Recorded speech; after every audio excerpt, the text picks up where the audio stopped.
with regards to your partner, here's something to think about with regards to roles. So my wife and I have had this discussion many times, and one of the discussions is, how are we to treat each other in public?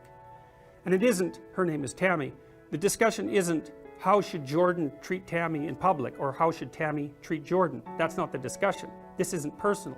It's how should a wife treat her husband, and how should a husband treat his wife. It's impersonal. And it's partly, you don't put your partner down in public. Why? It's not because you're hurting that person's feelings. That's not why. It's that you're denigrating the relationship that you are in voluntarily. And some of the most painful days I've ever spent, one in particular I spent with a group of men who had been in therapy for their marriage, and who bloody well needed it, I can tell you that.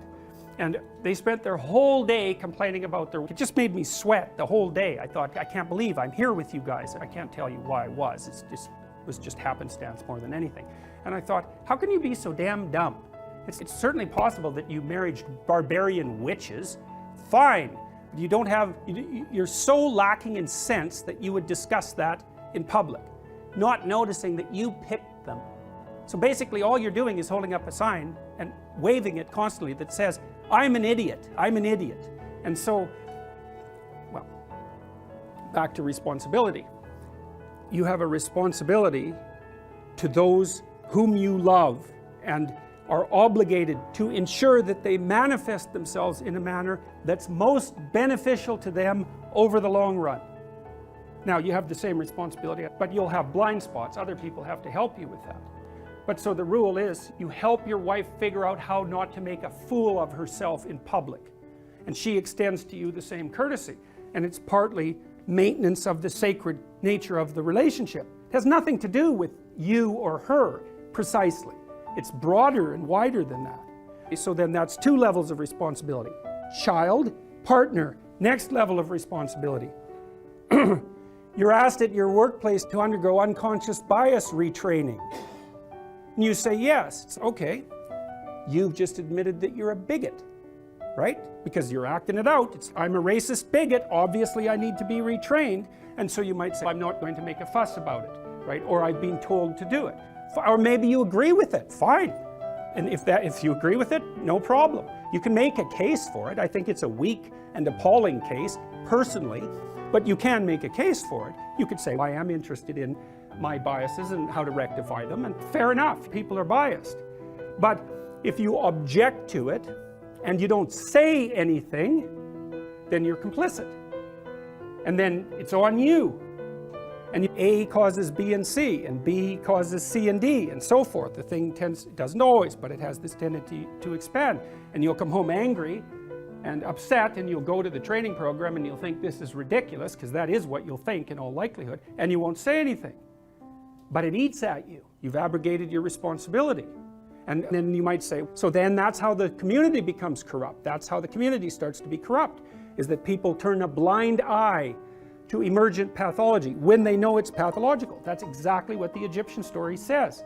Osiris is overcome by Seth because he's willfully blind.